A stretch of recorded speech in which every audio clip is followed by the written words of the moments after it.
WA Podcast. Então tá valendo. Estamos aqui para mais um episódio, o número 4. Hoje eu tenho um prazer inenarrável de falar com Vladimir Eustáquio. Ele que é diretor da Suporte Postos Consultoria Empresarial. Exatamente, Tudo bem? Alisson. Bom dia, tudo bem? É o meu prazer de estar aqui com você hoje, é uma alegria.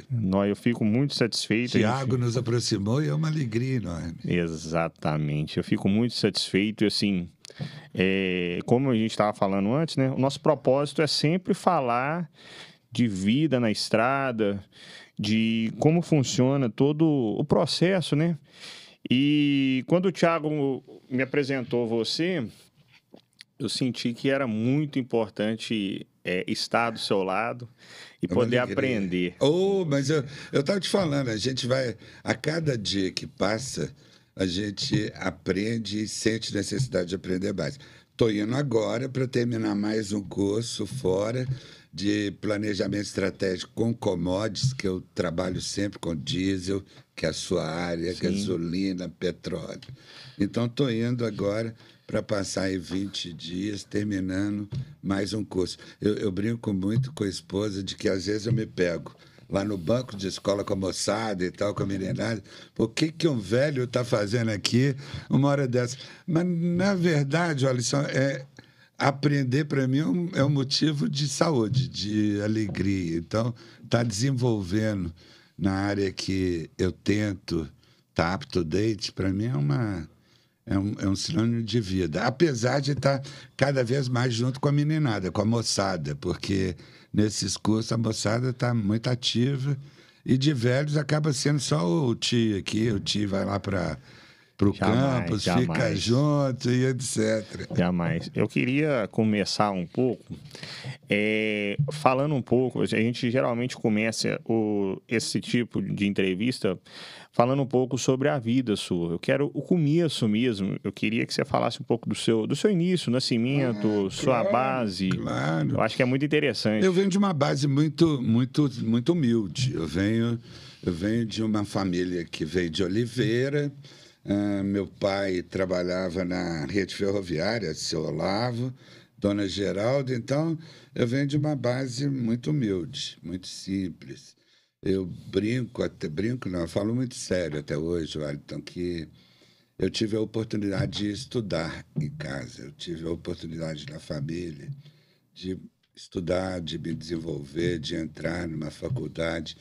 E quando jovem, muito jovem, às vezes eu olhava para meu pai, que era motorista de táxi, foi 40 anos motorista de táxi, eu falava assim, pô, coitado do meu pai, ele não sabe nada. Quando eu tinha a primeira faculdade, eu olhava, coitado do meu pai.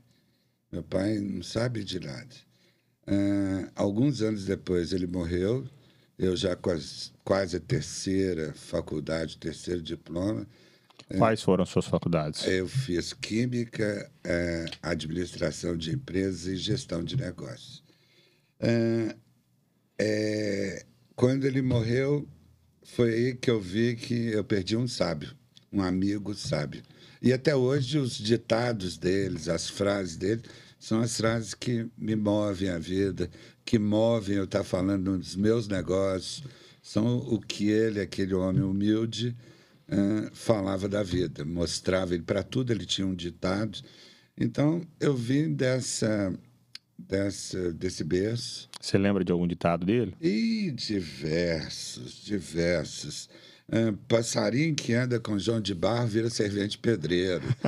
Essa é boa. Ele tinha os ditados e que se encaixava perfeitamente as situações que estava vivendo em cada momento da vida. Então, ele não tinha um vocabulário muito forte, ele usava dos ditados para ele poder comunicar a experiência da vida contra aquele problema que a gente, filho, levava para ele ou que estaria vivendo no momento. E com isso eu comecei minha vida profissional, minha vida de trabalho muito cedo. Aos 12 anos de idade, eu ajudava ele trabalhava com táxi e tinha um pequeno aviário de ovos, porque ele veio de Oliveira, tinha amigos lá que mandavam caixas de ovos. Então, de madrugadinha, chegava o trem aqui na Central do Brasil, na rede ferroviária. A gente pegava lá por volta de 4 horas da manhã, levava para uma garagem, que era onde ele alugou perto da rede, e escolhia os ovos ali. Era uma caixa uma caixa mesmo de madeira, com uma luz lá dentro e um buraco. Então, a gente punha o ovo ali. Quando o ovo está choco, ele fica escuro. Sim. Quando o ovo está bom, ele fica claro. Então, a gente separava ali, selecionava os ovos, e ele já tinha os clientes da região ali da floresta e etc. E antes das 6 da manhã, a gente já distribuía esses ovos na casa, e eu fiquei nisso até meus 14 anos ajudando ele a fazer isso. Além do trabalho do táxi. Além do trabalho do táxi. Ele fazia isso até lá pelas 7, 8 horas da manhã, de 4 às 8 da manhã. Ia para o táxi e depois eu ia ajudar em algumas outras coisas. Lavava carro perto de onde era ponto dele, ali na Sapucaí. E fui levando a vida e surgiu o primeiro trabalho antes dos 17 anos. E com os meus 22 eu entrei para a Texaco, que é uma multinacional, e nela eu cheguei assistente do presidente mundial da empresa lá nos Estados Unidos. Essa é a minha vida. Calma, tem muita coisa aí. Calma que tem muita coisa aí. Nós vamos ter que... São muitas informações aí que a gente tem para falar um pouco. A primeira graduação sua foi administração... Foi química. Foi química? Foi química. Eu fui a química que colocou você na Texaco? Foi a química que me levou para ser vendedor técnico da Texaco, para vender lubrificantes e todas as distribuidoras de petróleo, ela tem 2 áreas. Ela tem uma área que são postos de gasolina e ela tem uma área que são consumidores diretos. Então, você transportador, a WA Express, a WA, se for amanhã na Shell, na Esso, na Ipiranga, ela vai propor que coloque uma bomba de diesel para você lá na sua oficina, que monte um lubrificador que te ajude na lubrificação no controle de manutenção dos seus carros. Essa área de todo mundo que compra para consumo próprio numa empresa de petróleo é a área de consumo. Foi onde eu entrei na Texaco. E tem a outra área que é muito visível, que é todo mundo que compra para revender o produto de petróleo, que você conhece muito, o posto. Então, hoje nós temos na sua área, eu tenho orgulho de ter clientes como, por exemplo, o posto D'Angeles, no norte de Minas. Te convido em nome do Sérgio D'Angeles, você gravar um podcast que lá é um dos 10 maiores postos de rodovia do Brasil, onde a gente conhece a vida do caminhoneiro e onde a gente coloca lá experiências para funcionar. Hoje, lá no posto D'Angeles tem farmácia, tem consultas médicas, tem dentista para o caminhoneiro. Nossa, que legal. E esse é um dos clientes que eu estou... Há alguns anos nós estamos implantando a transformação de empresa familiar para empresa profissional. Então, hoje implantamos lá uma governança e mensalmente eu estou lá com esses governantes, com esses 5 diretores que reportam já um conselho de sócios que nós implantamos. E lá é um lugar que você vai viver o motorista onde ele vive a vida. Onde, por exemplo, tem casos... para você ter ideia, o cliente desse posto D'Angeles, a 200 quilômetros do posto, ele tem socorro 24 horas do posto, com carro do posto, com mecânico, com tudo mais. Esse aí eu queria ter a oportunidade, nós vamos levar isso. Em nome do Sérgio D'Angeles, do grupo de governança, está convidado. Vamos fazer esse Montes Claros, terra do Tiago. Nós vamos fazer sim, isso aí vai ser um prazer, viu? Eu queria continuar mais sua história, que eu estou muito empolgado. Vamos Nossa, lá. Eu estou achando muito legal. E nós temos muitas perguntas aqui que acho que até para a sociedade em si, isso vai esclarecer muita coisa. Depois disso, na química, eu queria que você explicasse o agregado da administração de empresas na sua vida. Eu comecei a trabalhar na Texaco como vendedor técnico. Sim. Na época chamava vendedor técnico, hoje chama gerente de vendas, gerente assessor de vendas. E eu comecei a ver que a química me levou, por causa do conhecimento de formulação de lubrificantes, de formulação de testes, para poder conversar com a turma de consumidores um pouco melhor. Você, como empresário do ramo de transportes, o seu chefe de manutenção, o vendedor da distribuidora, poder conversar com ele sobre o que é o aditivo no óleo lubrificante Muito legal. que limpa o motor, ou seja, o detergente dispersante, ou o aditivo de extrema pressão para evitar que as peças fiquem ali microscopicamente preenchendo os sulcos da matéria, da superfície, e a formulação do principal produto, do diesel, da gasolina, etc. Mas quando estava na Texaco, eu senti que para subir para uma supervisão, ir para uma gerência, precisava conhecer um pouco mais da parte administrativa, além da técnica. Foi quando me levou a fazer administração de empresas. Foi o que também ajudou a minha carreira de executivo a começar a deslanchar. A gestão de negócio já foi posterior, já foi um nível quase de mestrado, para poder conduzir negócios e negócios internacionalmente. Então, eu tive uma carreira muito abençoada. Eu fui aqui no Brasil, todos os cargos de vendedor, a presidência da empresa aqui no Brasil, e fui convidado para começar minha vida fora, na própria matriz da empresa, em Harrison, no norte de Nova York. Eu vou entrar num ponto aqui para quebrar um pouco a sua história, mas é porque fiquei muito interessado nisso. Você falou que participou de todos os cargos de uma empresa multinacional, certo? E qual que foi o sucesso para isso? A conta disso é uma conta dura, pesada, né? É uma conta que normalmente o executivo sai depois dessa carreira toda, ele sai com algumas doenças adquiridas, sai com alguns problemas adquiridos e sai com algumas marcas familiares. Por exemplo, hoje eu compenso de uma outra forma, mas essa ascensão foi muito bonita pelo lado corporativo, pelo lado de formação do profissional, admirável. Eu era admirado por ser sempre o mais jovem em quase todas as rodas e jornais e no mundo corporativo. Mas deixei de participar de alguns aniversários da filha, do filho. Eu tive um filho que se acidentou em casa e eu participei pouco também dessa luta que a esposa adquiriu depois para vencê-lo. E foi quase uma exigência para poder vencer. O mundo corporativo é um mundo muito bonito, mas ele é cruel. É um mundo que as disputas são feitas entre pessoas e a ascensão ela é sempre um cone.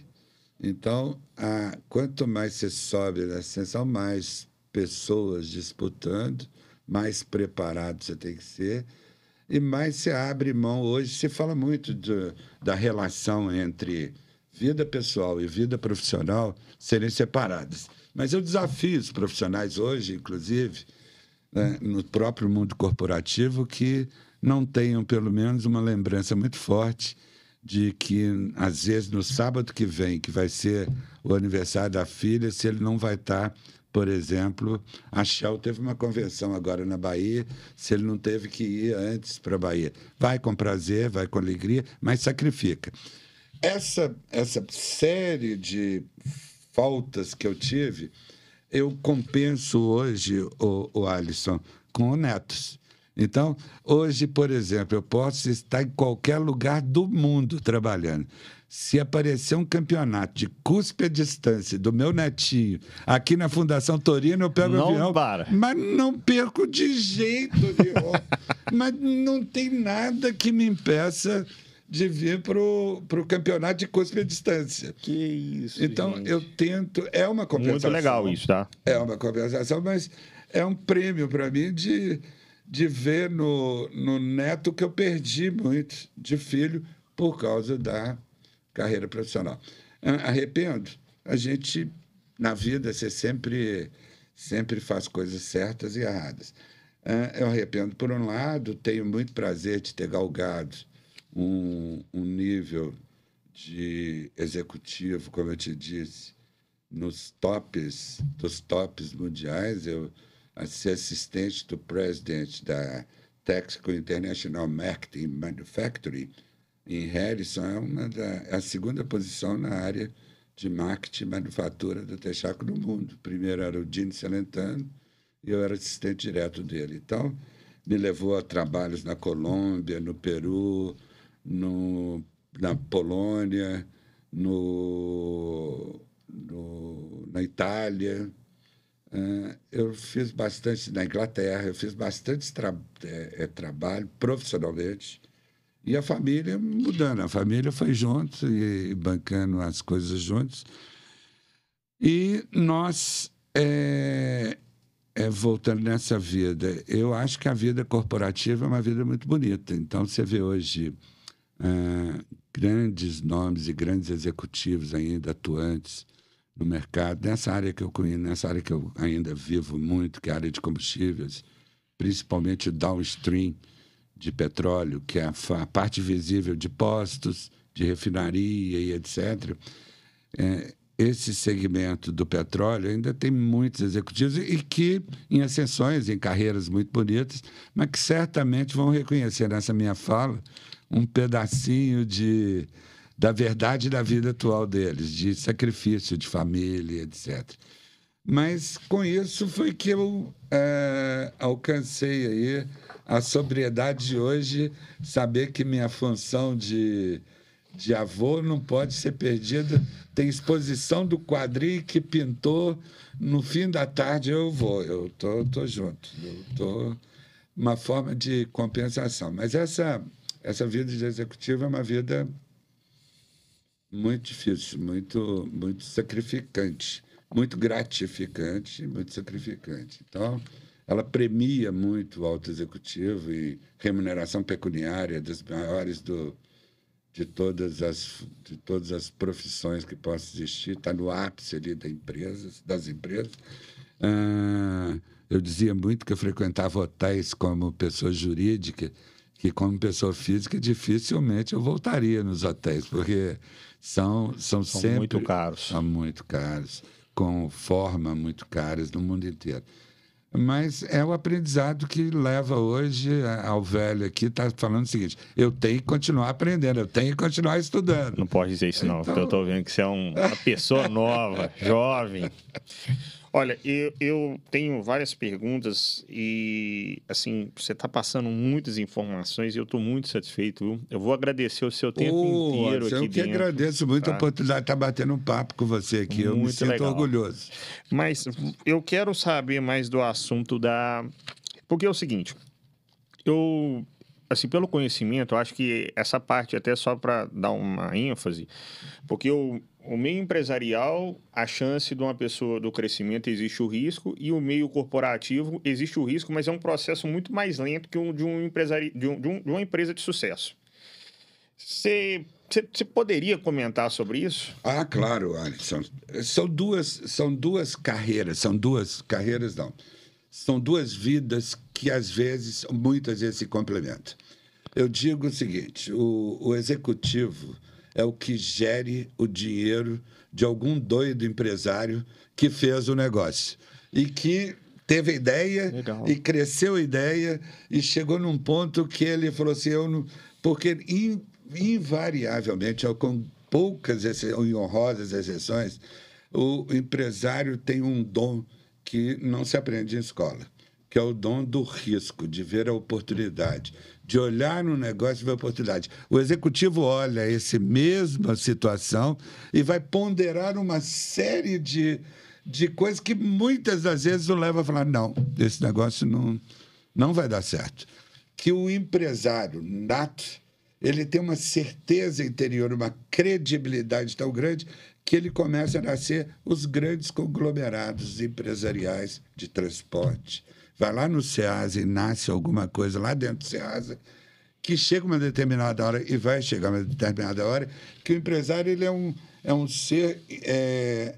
ele necessita estar buscando outras coisas, fazendo outras coisas. Quando aquilo deu certo, a rotina não é muito, com honrosas exceções, o trabalho que mais motiva o empresário, que é o investidor.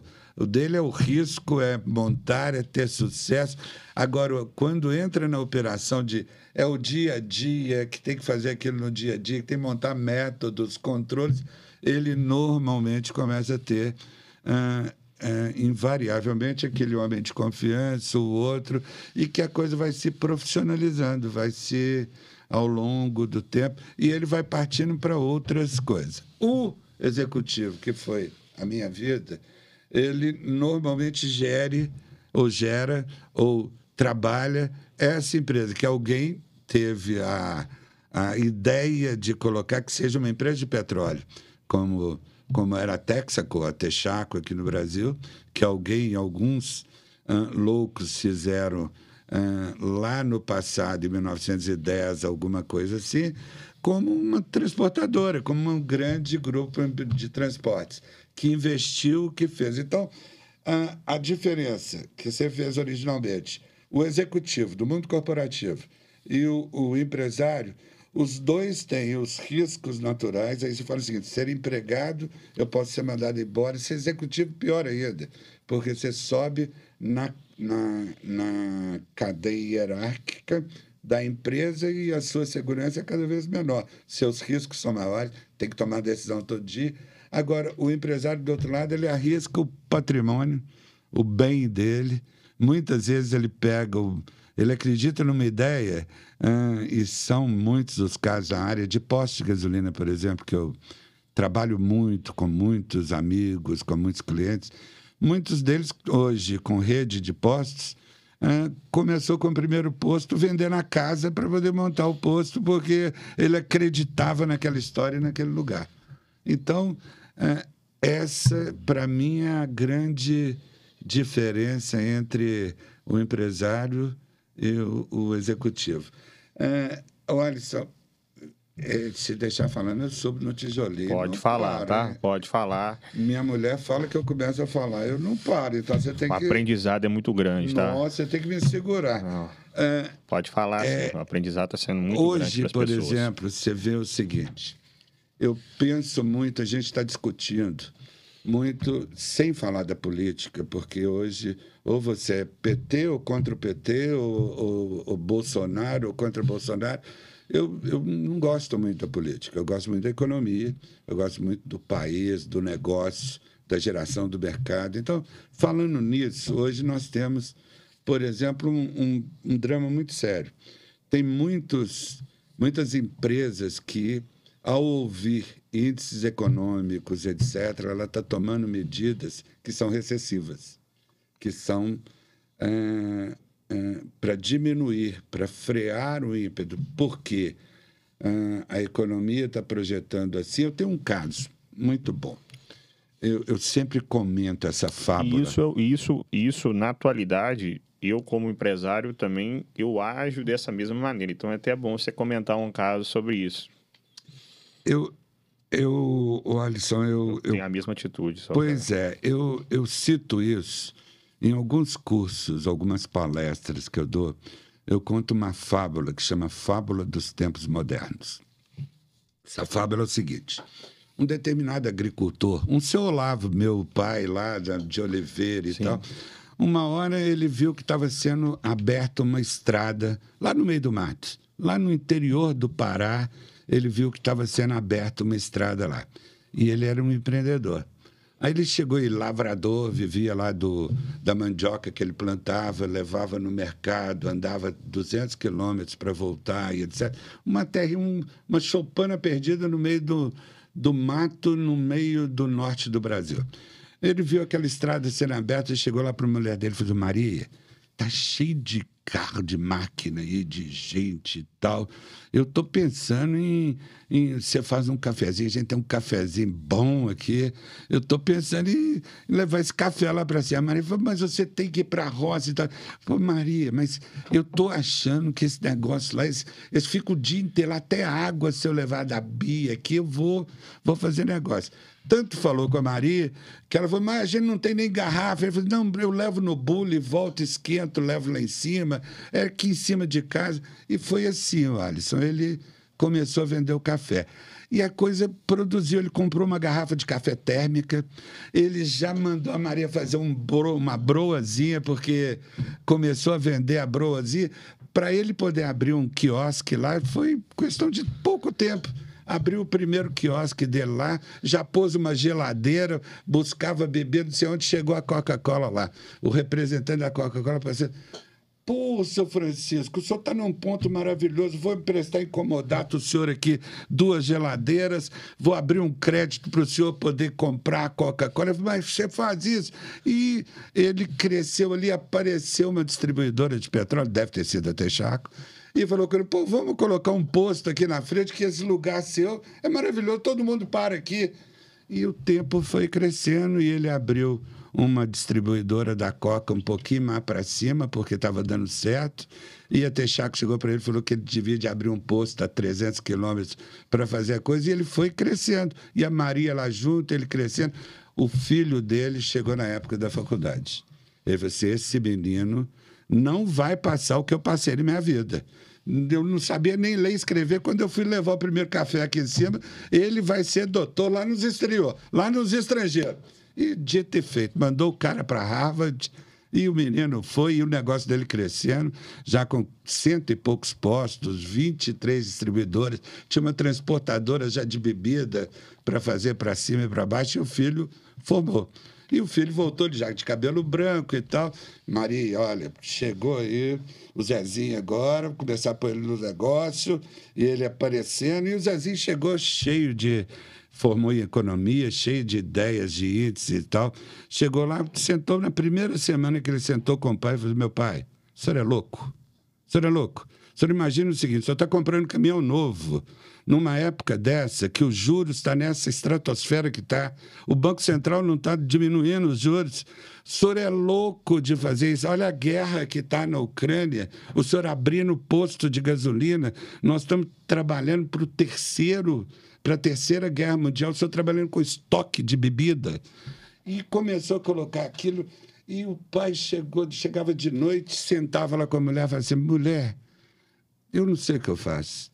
Você vê que eu não tenho a experiência do Zezinho, eu não estudei lá nos estrangeiros, ele está cheio de coisa, ele pega os tal dos computadores dele lá, faz as planilhas e fala que é inteligência artificial, uns negócios assim, e põe... Aí ela falou assim, bem, nós não mandamos ele não é doutor, artista, ouve ele. E foi dito e feito, o amigo Alisson. Ele começou a ouvir o Zezinho. Então, ele diminuiu, primeiro, o número de caminhões, porque eram muito leasing, muito juros. Então, ele foi diminuindo, terceirizou, pegou o estoque dele, colocou já numa outra distribuidora, falou que postos ele não podia ter tantos, e ele foi reduzindo os negócios para adequar. Até que essa lenda conta que ele foi visto vendendo café com a Maria, lá perto de onde ele começou. Essa chama Fábulas dos Tempos Modernos. Acreditem quem quer, exagero para onde foi, mas essa é a fábula de economia, empresário e mundo moderno. Me explica melhor essa situação, que eu tô muito curioso, tô adorando. Me explica um pouco essa situação quando você fala isso. Vamos separar a economia e vamos entender o que é a gerência de um processo de negócio. Você então, é a favor do... Eu sou o equilíbrio do acadêmico e o prático. No negócio, na minha visão, o academicismo é importantíssimo para suportar métodos, planejamento, organização. Agora, a experiência empresarial, o você, empresário do transporte, ele tem que ter o mesmo peso da avaliação do seu executivo de economia, ao te falar dos juros, ao te falar da realidade de mercado. Então, esse equilíbrio acadêmico e prático, ele tem que existir como uma certeza do futuro desse negócio. Porque o número sozinho, ou o acadêmico sozinho, ele é muito frio e muito pouco capaz para a solução de problemas modernos, onde ele precisa efetivamente da solução empresarial, da visão do empresário. Então, quando eu vejo hoje Abílio Diniz voltando à frente do negócio para poder dar as opiniões dele, que muitas vezes são divergentes do que o mercado está esperando, eu acho isso perfeito. É o debate, novamente, do empresário com a visão de um Abílio Diniz, com os executivos dele, discutindo o que o acadêmico e o mercado diz para o negócio. Então, hoje, nesse momento que nós vivemos, uma polarização política, juros altos, um problema Petrobras em transformação, que é um negócio que hoje eu trabalho 24 horas por dia falando dessa transformação, avaliando para clientes, para empresas e tal. Hoje, esse equilíbrio de estar presente a visão empresarial e o academicismo, ele é muito importante. Então, hoje nós temos muitos gurus falando, muitos mestres falando. A internet nos trouxe muito isso. A facilidade de você ouvir gurus e mestres de situações que nunca passaram, que não têm uma vivência prática. Então, são doutores naquele assunto acadêmicos, mas com uma vivência naquele assunto prático. Pouca. São ruins? Não, é o que eu disse, é o equilíbrio, só que não pode ser o domínio. O empresário, ou o Abílio Diniz, ao ouvir 100% desse academicismo, ele pode tomar decisões que não seriam as melhores para a empresa. Então, eu vejo hoje importantes empresários que veem assim, que analisam, que têm que analisar, têm que conhecer, mas separam muito quem está falando, como está falando, de quem eu estou tendo conselho. Por exemplo, se você entrar num processo de eu quero ganhar $1 milhão, certamente não vai adiantar você ir ouvir a mentoria de quem nunca ganhou $1 milhão, porque vai ficar meio sem sentido. Por que ele não fez para ele e sabe ensinar para você fazer? Então, são coisas que a internet traz de conhecimento que a gente deve filtrar muito, que vem junto dessa acadêmico e prático. E ainda no acadêmico, tem muita gente que vem distorcendo até o acadêmico, vem com as verdades ou com as posições dele para o mercado, falando coisas meio absurdas. Então, a internet, para o executivo e para o empresário, ela fornece também muitas informações rasas, ele tem que aprofundar mais. Eu digo muito na área de postos de gasolina, onde eu atuo e tenho clientes, de que, gente, é muito importante vocês ouvirem os gurus todos que estão, mas analisem, pensem, confrontem essa opinião com outras, confrontem essa verdade de um com a verdade de outro.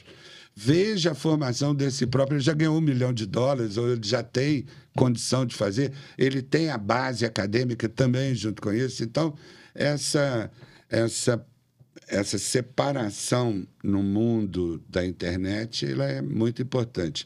Eu tenho um sócio que me contava outro dia uma coisa muito séria.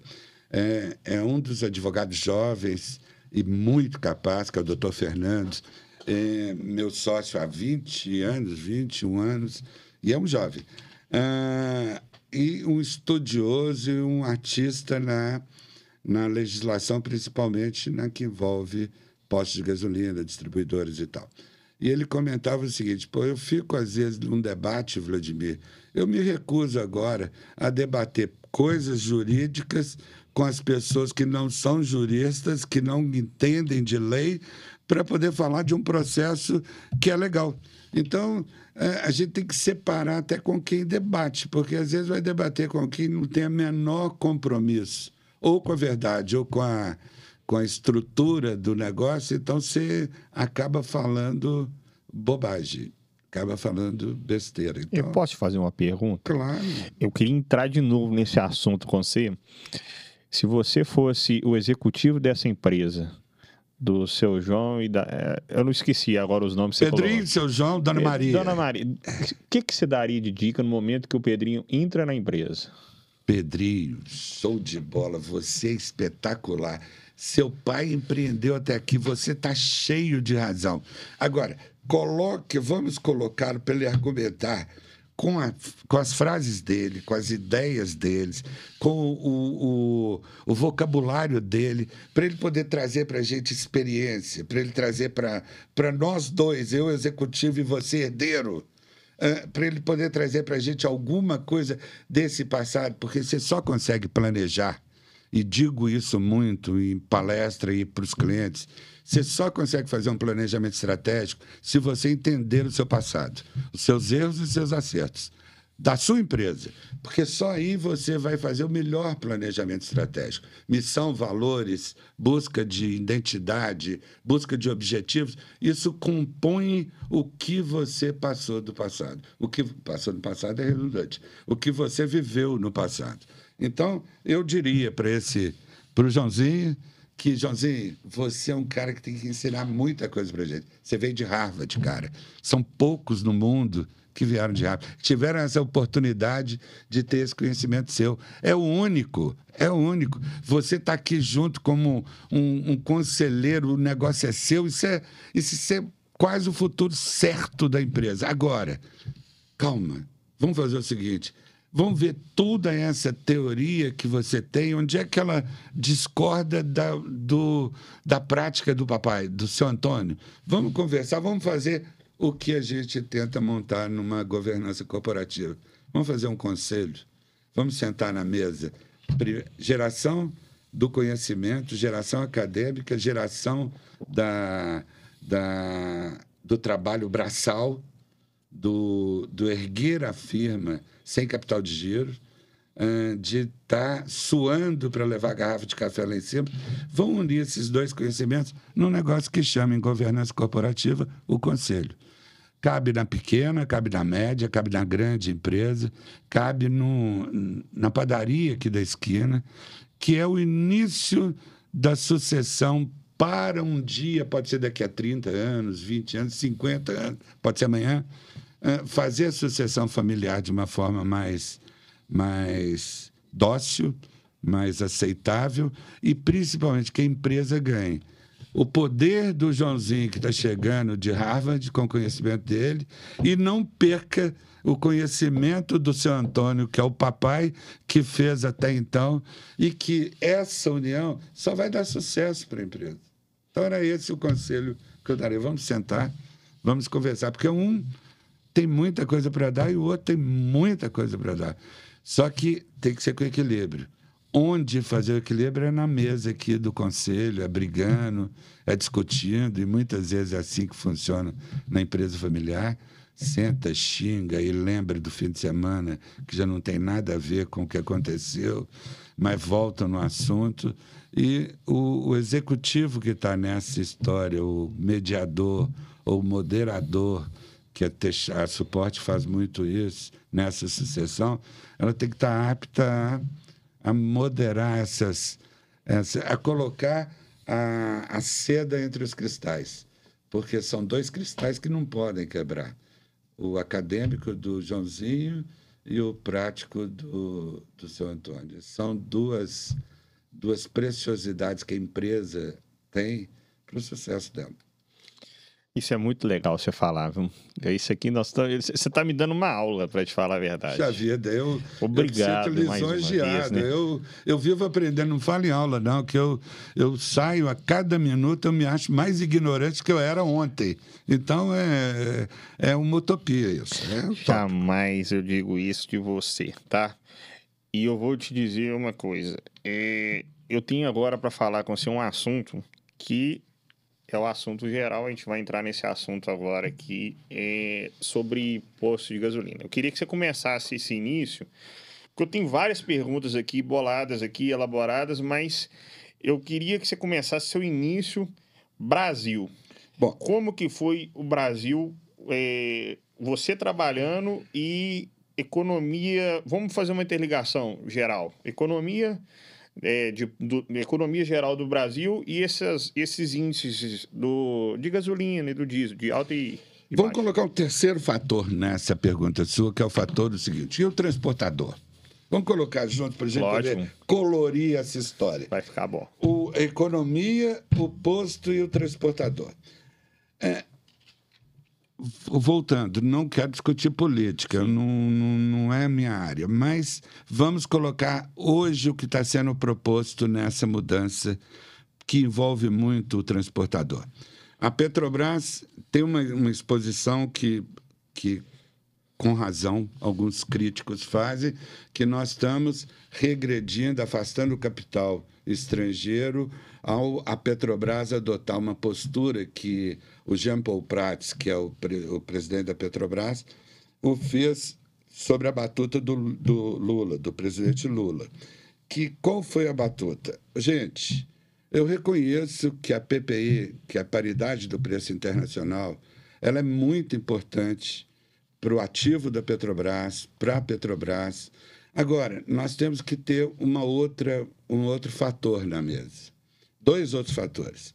O segundo fator é que nós temos uma Petrobras que é uma das maiores empresas mundiais de petróleo.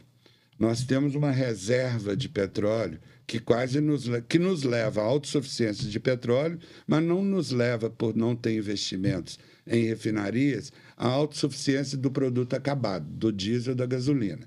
Então, nós temos o petróleo, nós importamos ainda 20% de diesel, 7% de gasolina, porque não temos a autossuficiência no produto acabado. O que o Jean Paul Prats está falando é o seguinte: nós temos isso, mas eu não posso ficar subordinado só a uma coisa, que é a variação do preço internacional do petróleo. Posso parar? Claro. Eu posso dando pausa? Claro. Porque é muita Lógico. informação, Lógico. se me permitir. Lógico. 7% nós compramos de onde? Nós compramos diversas coisas. Nós importamos tanto do Golfo do México quanto da Europa. Cada empresa hoje, cada trading que vai buscar, negocia um lugar, busca de um lugar, e a gente importa conforme o preço que eles conseguem, a cotação, o custo de porto, o custo do transporte. Então, eles importam. Então, hoje, por exemplo, a Shell importa, a Ipiranga importa, porque vem um ponto aí importante. São tantas coisas, né? Tem até uma música do Roberto Carlos, são tantos detalhes. Tem uma coisa importante que é a seguinte, Alisson. Até 2015, nós tínhamos um plano que afetava muito pouco o caminhoneiro, o dono do posto de gasolina, porque a Petrobras, ela sozinha fazia essa importação, independente do preço de paridade internacional ou não, e ela pegava essa defasagem que ela não refinava, ela importava e ela vendia para as distribuidoras, para a Shell, para a Ipiranga, para a Vibra, para a Ali, para todas as distribuidoras. Então, distribuidora nenhuma precisava ir buscar no mercado internacional essa diferença de cotas. E, até então, o que a Petrobras fazia até 2015, quando a Dilma saiu e entrou o nosso sucessor, Temer. O Temer, que o Temer modificou. O Temer falou o seguinte: não, a Petrobras só vai entregar para as distribuidoras o que ela produz. O que não produz, cada distribuidora vai buscar lá fora. Então, nós ficamos suscetíveis a esse preço lá de fora muito mais forte. Então, por exemplo, o que foi o grande primeiro problema quando o Temer entrou com essa nova lei da petróleo? Foi o seguinte: você imagina um motorista, que eu vivo muito com eles nas estradas, nos postos de estrada, que são clientes da Sport. Ele saía de Minas Gerais para poder ir para Belém, numa viagem de 4 dias. Ele saía daqui com diesel a R$ 4,00, chegava em Belém com diesel a R$ 5,50. De onde tirava isso? Ele já contratou o frete, ele já fez o frete. Ele ia tirar de onde? Da comida, tirar da manutenção ou da prestação do caminhão. Ele ia diminuir a prestação do caminhão, ou de casa, ou aluguel de casa. Então, essa insegurança para esse grupo, que para mim é uma das maiores economias do Brasil hoje, é a economia sobre rodas. Então, essa economia sobre rodas, sobre pneus, fundada lá na época de Juscelino Kubitschek, quando adotou para o Brasil a estrutura de estradas e não de ferrovias, foi crescendo que hoje, por exemplo, você está tomando um café. Esse café custou diesel. Esse café foi transportado. Primeiro grão, depois refinado, depois ensacado. A economia do diesel sobre esse café, a economia sobre rodas, no Brasil, ela é muito forte. Muito forte. Então, no meu ponto de vista, o governo está correto, ou a Petrobras está correta quando ela fala: eu tenho que evitar que essa oscilação do preço internacional afete aqui dentro. Assim, ela vai afetar, ele promete que vai afetar, mas eles vão fazer um período maior. Então, a condição mínima para o motorista poder se programar, para a transportadora saber como se programar, até para negociar o frete, para pagar o frete, porque o diesel afeta, e a gente vê na estrada, não é mais brincadeira. Você pega 500 litros de diesel num caminhão, nós estamos falando de R$ 2.500, que ele está colocando ali na hora e à vista, para ele poder conseguir um precinho melhor à vista. Quando ele vai para a prazo, ele já paga o cartão, os juros do cartão e etc. Então, essa certeza para o motorista é o que está em discussão hoje, quando uma parte da economia, uma parte dos economistas que estão corretos, fala o seguinte: se a Petrobras abandonar a PPI, abandonar a paridade internacional, os investimentos vão ser menores, a credibilidade vai ser menor da empresa, os investimentos na Petrobras vão ser menores. Só que, na prática, tem um outro lado que fala o seguinte: cara, se eu continuar com isso, eu mato uma economia sobre rodas. Onde é que eu vou colocar? E o Brasil não tem a fuga da ferrovia, não tem a fuga da hidrovia. Nós não fomos construídos, não foi escolha de JK lá na época, a ferrovia, foi a rodovia para ser mais rápido. Então, essa transição, eu concordo plenamente. Vão me bater os economistas, a turma do mercado, que eu dou consultoria lá, assim, pô, Vladimir, mas essa insegurança que o governo atual está levando de falar que não vai comparar o preço internacional, isso não é populismo? Não, populismo é uma coisa, isso é uma realidade que nós vimos de 2016 para frente. Nós vimos não só os postos de gasolina, não só os motoristas, os postos também. O sobe todo dia do produto acabou com o capital de giro de muitos postos. Muita gente quebrou, muita gente está vivendo hoje no limiar de pagar a prestação. Parece que são riquíssimos e estão vivendo no limiar, porque a distribuidora vende à vista. E ele tem que bancar isso, e o posto de estrada, por exemplo, ele não vive sem o crédito, ele tem que dar o crédito para o motorista lá, ele precisa dar o crédito.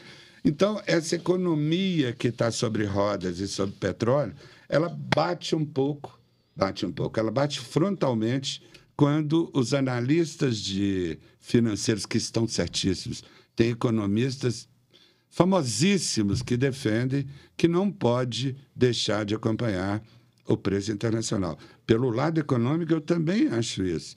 Mas nós temos que encarar a economia e o empresário, a realidade nossa.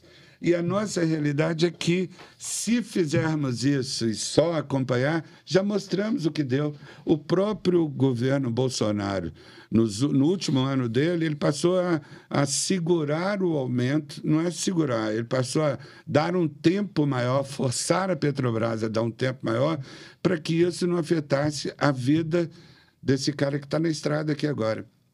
Demagogia? Não. Acho que você conhece muito desse homem que sai com X reais no bolso, que antecipou um frete A gente fala que não existe mais antecipação de carta frete, mas é o que mais tem.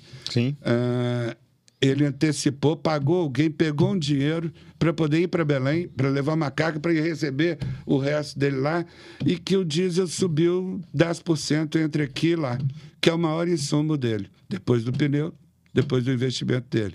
Então, quando nós falamos nesse momento hoje, como especialista da área de vinho de distribuidora, consultor, revendedor, conselheiro do CAD, interventor do CAD para um livre mercado, esse equilíbrio independe de partido político. Eu acho que todos nós, brasileiros, temos que pensar se isso é uma redistribuição de renda para o motorista, o que é uma redistribuição Mas de renda? me fala um pouco sobre... Vamos falar mais coberto, assim. Vamos falar em estrutura de custos hoje. Vamos falar de estrutura de custos. Sem pensar...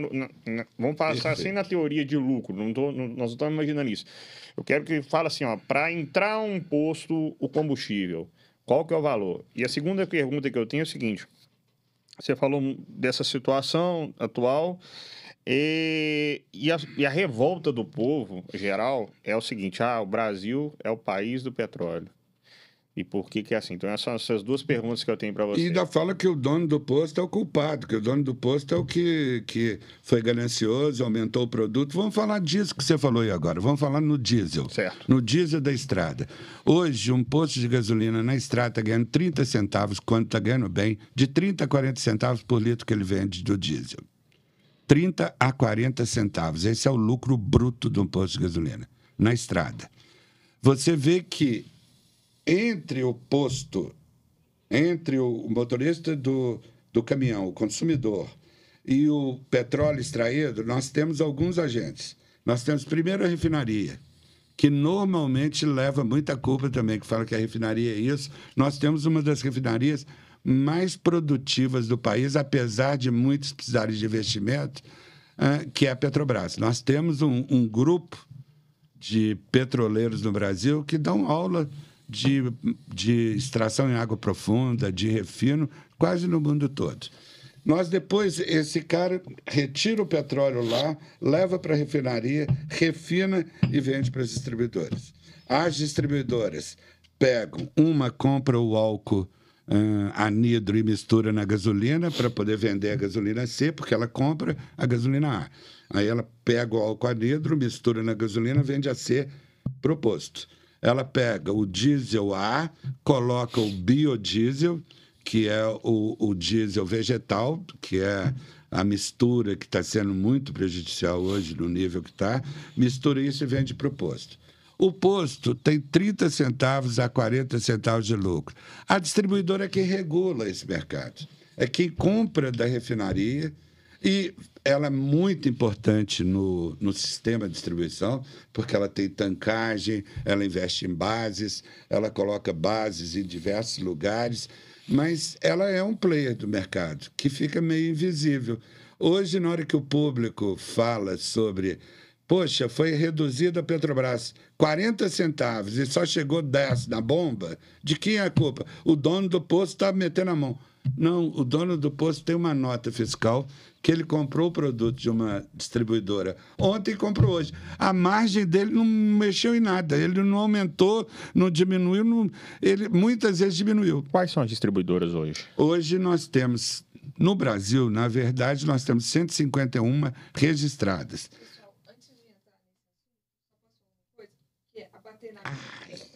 Está no áudio. É verdade, perdão. Não, mas não precisa voltar, não. Pode só continuar. Perdão. Só não É verdade, perdão. Isso é o jeito italiano. No áudio do microfone. Tá bom. Tranquilo, então. Porque tá emotivo aqui. Tá muito Mas emotivo. tá ótimo o papo. Tá muito emotivo. Obrigado. Então, vamos pegar no... Você estava falando das distribuidoras, tá? Nós temos 152 distribuidoras, mas 3 distribuidoras são quase 80% do mercado. Então, é um oligopólio. 140 e poucas têm menos de 20%. E 3 têm quase 80%. As 3 são que nós conhecemos como Shell, mas não é, na realidade, Shell, é a Raízen. A Raízen é uma joint venture que tem a marca Shell como licenciada. Nós temos a Ipiranga, do Grupo Ultra. Nós temos a Ipiranga, Petrobras, que é a Petrobras, que é a Vibra, que a gente conhece como Petrobras, era BR Distribuidora, hoje é Vibra, continua BR Petrobras, é uma grande luta que eles estão fazendo agora, mas que é da Vibra. Então, nós temos Shell, Vibra e Ipiranga. Essas três, que é, na verdade, Raízen, Vibra e Grupo Ultra, que é Ipiranga, Petrobras e Shell, essas três detêm praticamente 80% do mercado. Então, três players que dominam o mercado é um oligopólio. Então, os postos de gasolina ficam nas mãos desses jogos distribuidores. São ruins? Não, elas são muito importantes. Elas participam na distribuição no todo o território nacional, elas investem em tancagens, elas investem em transporte, mas elas são um player que regulam esse preço. Nós estamos falando das distribuidoras, aí eu vou entrar no momento. Nós estamos falando, então, em 30 centavos a 40. Então, a distribuidora hoje detém quantos por cento hoje do valor hoje do combustível em geral? Mais do que esses 30 centavos a 40, eu estou falando que é no lucro bruto e que é no varejo. Sim. Porque um posto de gasolina vende no varejo, ele vende de litro em litro. A distribuidora vende no atacado. Isso serve para gasolina e para diesel também? Diesel, para etanol, para tudo. Esses 30 centavos que você está falando? Serve para tudo. Ok. Serve em média para tudo. A distribuidora vende no atacado e elas, ultimamente, é bem maior do que o lucro do posto. Então, ao vender milhões de litros, ela tem um lucro maior do que o varejista, que é o posto, que vende em litros. Maior, menor, varia, mas o ganho dela está sendo maior do que o do próprio posto. Para você ter uma ideia hoje, no seu caso, diesel, nós temos produtos chegando aqui no Brasil da Rússia, diesel, S10. Nós temos produtos chegando aqui de 20 a 30 centavos mais barato do que a Petrobras e que não estão na bomba. E que não chegaram nos postos também, não. Por quê? Porque o importador, a distribuidora, ficou no processo. Ele foi distribuído nesse processo, nessas players do mercado antes de chegar no posto no consumidor. Vamos lá, vou falar algumas coisas aqui sobre países também. Descreva, porque no último episódio que eu fiz com um venezuelano. Eu queria que você falasse um pouco sobre a Venezuela, por que a Venezuela, um país do petróleo, se tornou esse país hoje. Aí nós vamos entrar numa política tem a ver também com a situação também? Não, eu acho que a Venezuela é um pouco mais diferente as bases que levaram ela. Ela realmente tem ela frequentava o grupo de maiores fornecedores de petróleo do mundo dentro da OPEP. Ela é um lugar de destaque. Ela produz muito. Mas por problemas políticos, por adoções de economia ou adoções acertadas ou certas para ela entrou num colapso na economia. Ela começou a vender o próprio produto final dela mais barato do que um copo de água sem filtrar. Ela destruiu uma parte da economia dela com outros objetivos sociais. Certos ou errados, eu não sei te dizer, Alisson. Mas eu tenho certeza que a nossa situação perto da Venezuela é bem diferente. Nós temos um parque industrial muito forte, nós temos uma economia muito robusta, nós temos uma democracia presente, nós temos uma oposição presente, não depende só da situação. A própria discussão que nós temos hoje sobre que está frequentando Supremo, Senado, governo, executivo, legislativo, mostra que tem os poderes atuantes. Então, eu acho que nós temos uma situação diferente da Venezuela. A nossa situação, ela ela passa e sofre, como todo mundo, com os problemas internacionais, mas na base do petróleo nós estamos longe de uma Venezuela. Vamos falar o oposto. Eu conheci Emirados Árabes, então eu queria falar um pouco sobre o oposto, porque lá é um combustível barato. Isso. E nós vemos aí, atualidade, vários homens milionários aí, sheiks. E eu queria que você falasse um pouco o motivo que lá é desse jeito. Eu queria falar eu tô abrindo um pouco para a gente depois até voltar para o Brasil. Vamos. Mas dando uma amplitude maior aí do mundo. O mundo árabe nasceu, só valorizou o petróleo, o Alisson, quando apareceu uma tal de OPEP. Eles dizem até que foi um judeu dissidente que chegou para os árabes e falou assim, cara, não fica competindo vocês com vocês. E montou o maior cartel do mundo, que é a OPEP. O que esse cartel faz? Ele trabalha na oferta e procura. Então, por que um preço de um produto ele é mais alto ou mais barato? Por exemplo, se nós tivermos 20 fornecedores de cafezinho para a gente aqui, certamente esse cafezinho que nós vamos estar comprando ele vai abaixando o preço. Oferta e procura. E a procura, se a procura não aumentar muito, ficarmos só nós dois, nós daqui a pouco estamos quase no custo deles. Quando eles criaram os países produtores, que todo mundo precisa desse petróleo, chegou alguém, um economista, para ele e falou assim, gente, reúna aqui, turma, vem cá, vamos montar um negócio chamado OPEP. Vamos fazer o seguinte, o mundo precisa de tantos milhões de barris por dia desse petróleo que vocês produzem. Vamos fazer o seguinte, nós só vamos produzir isso, se for necessário, nós vamos diminuir a produção e vamos colocar o preço que a gente quer.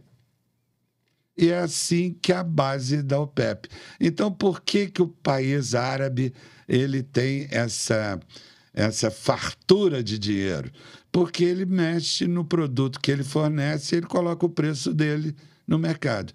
Aí você vem com as pessoas, economias, tentando, vamos mudar a fonte energética, vamos fazer alternativas, vamos buscar outras alternativas, o meio ambiente está pedindo também que a gente contribua com isso. Tudo isso, bem a grosso modo, bem superficialmente, é isso que acontece na sua pergunta. Por que o mundo árabe continua com esse dinheirão? Porque nós continuamos com uma dependência muito forte do produto e eles, através da OPEP, e hoje a OPEP+, também, eles regulam. Pô, peraí, o preço está caindo, diminui a produção. Diminui a produção. Só repete, OPEP seria o quê mesmo? Qual que é a Organização dos Países Produtores de Petróleo. Eles conseguiram regulamentar, então, o preço? Eles se reúnem 2 vezes por mês, e se reúnem oficialmente, e vem a demanda e o preço. Quem são esses países? Nós temos 8 países, eu não sei se eu vou lembrar de todos eles aqui que compõem a OPEP. Eu preciso da coisa, mas nós temos Emirados Árabes, nós temos Rússia, União Soviética, que hoje está com os problemas, e não vou bater com você não, que eu preciso realmente do Google, que o velho... Mas o Brasil participa? Não, o Brasil não participa da OPEP. Por quê? Porque ele ainda não entrou como esse produtor para ocupar o nível de sentar na cadeira e decidir sobre produção. Hoje a Arábia Saudita é a grande comandante disso, porque a produção dele ainda é pequena em relação ao fornecimento que precisa. Para a gente é a nossa quantidade. Já somos suficientes. Mas em termos de fornecimento para o mundo, não. Então, o que nós temos hoje, Alisson, nós temos 7 países, e eu vou te falar agora, nós temos os países produtores que compõem a OPEP, depois a OPEP+. Esses países sentaram e regularam o seguinte, cara, nós somos a oferta do mercado. Nós somos 80% ou 90% da oferta. Se a gente regular o nosso preço, nós fazemos o preço. Você concorda comigo? Sim. E o que eles fazem hoje é exatamente isso. Então, você vê lá, reunião dos países produtores de petróleo, OPEP. Esses países produtores, eles regulamentaram que nós vamos reduzir 5 milhões de barris, 30 milhões de barris de produto disponível para o mundo no mês que vem. O preço... Tem outros fatores que compõem, mas eu estou te falando na coisa. Deixa eu te responder antes que passe o tempo. Não, pode ficar tranquilo. Deixa eu ir para minha colinha Pode ficar aqui, tranquilo que eu trouxe a colinha e não abri ela ainda. Pode ficar tranquilo. Aqui o papo é livre, leve e solto, né? Então tá bom. Então você corta o que eu não... Vamos lá. Fazem parte da organização da OPEP. Arábia Saudita, Sim. Irã, Kuwait, Venezuela, Iraque, Argélia, Equador, Gabão, Indonésia... Não, esse já não é da OPEP. Peraí. Tira esse, hein? Tá, tranquilo. Deixa eu pegar a anotação. Todos de petróleo. Canadá deve estar também, né? Não. Não? Não. Eu achava que era também. Eu acho que ele entrou na OPEP+. Vamos lá. Ela foi criada em 1960, a OPEP, lá no Iraque. E surgiu exatamente para regular o preço. E os países que compõem são os maiores produtores mundiais, que produzem mais de 80%, que são Arábia Saudita, Irã, Kuwait, Venezuela, Iraque, Argélia, Equador, Gabão, Indonésia, Líbia, Nigéria, Catar e Emirados Árabes. Esses países compõem a OPEP. Aí uma pergunta que você podia muito propícia fazer. Por que lá nos Emirados Árabes o dinheiro sobra e por que no Equador não é tanto assim ou na Venezuela? Políticas internacionais. A Venezuela, por exemplo, está bloqueada para poder fazer exportações, como a Rússia agora foi bloqueada pela ONU, pelos países ocidentais, por causa da guerra, de exportar. Então, se eles dificultam a exportação, como dificultaram a Venezuela está morrendo sentada em cima de ouro.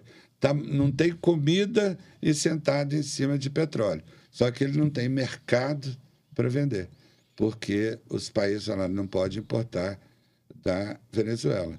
Como agora, não pode importar da Rússia. Mas a OPEP disse isso? Não, a Organização dos Países da ONU, dos Estados Unidos,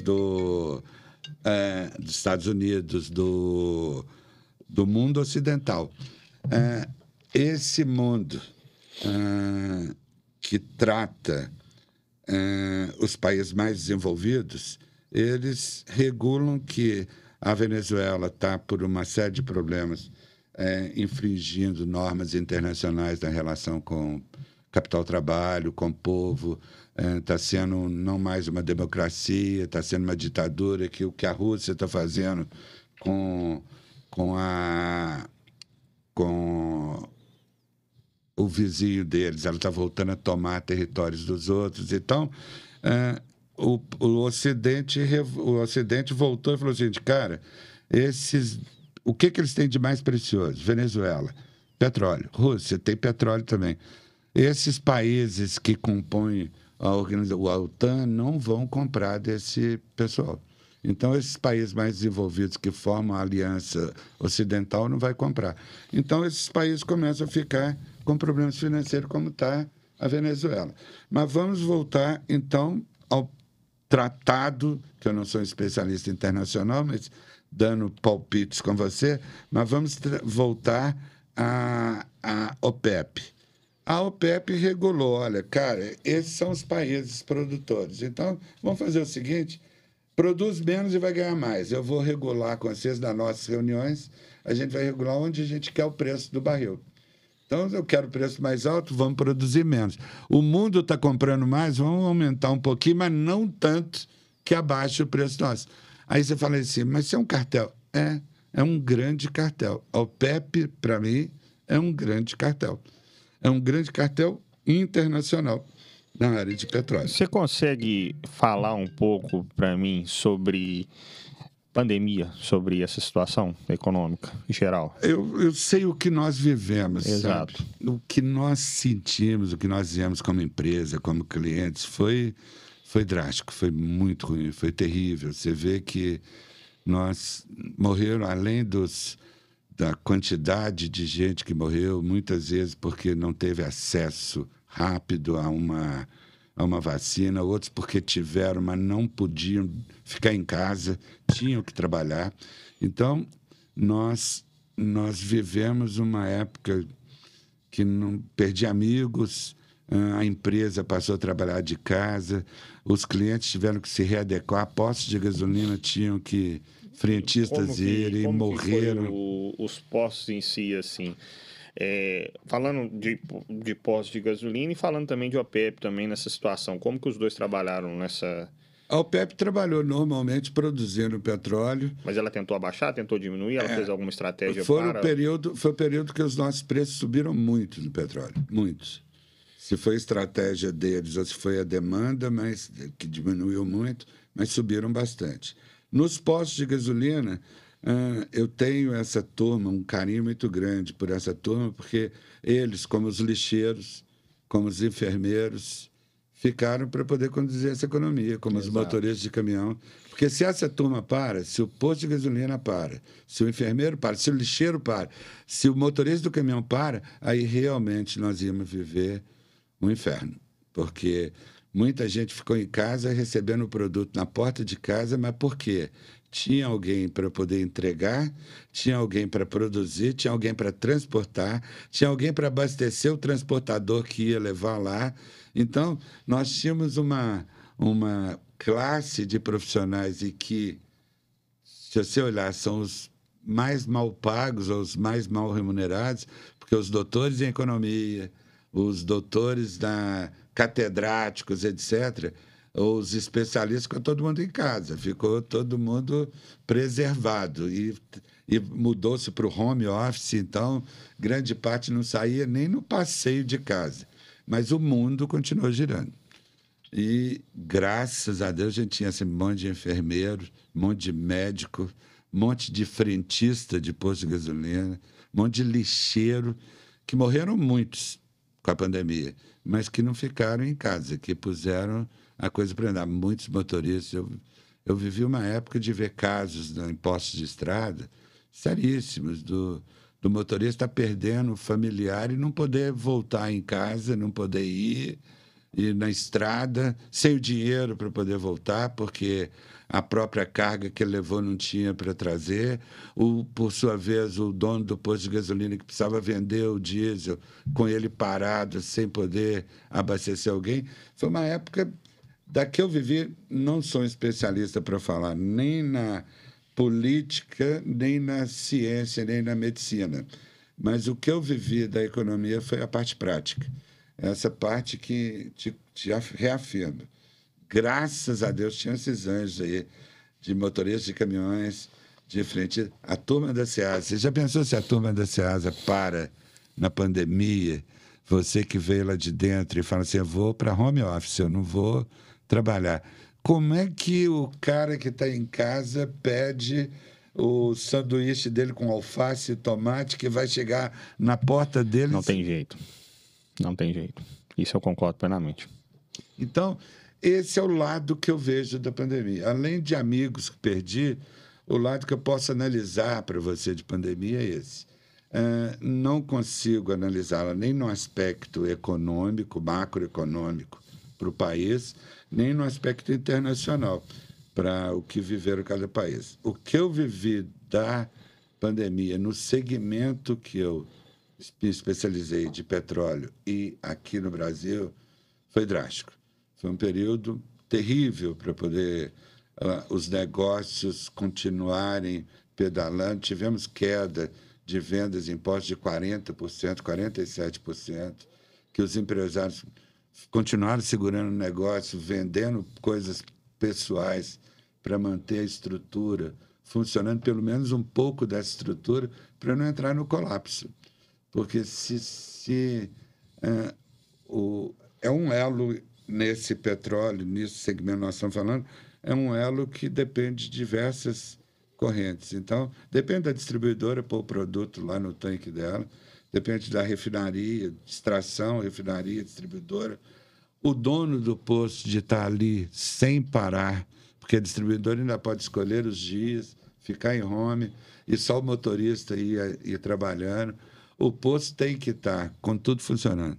Tem que estar com o frentista lá, olhando para o outro, conversando com o outro, ele, estando ou não doente, eles passaram por esse período.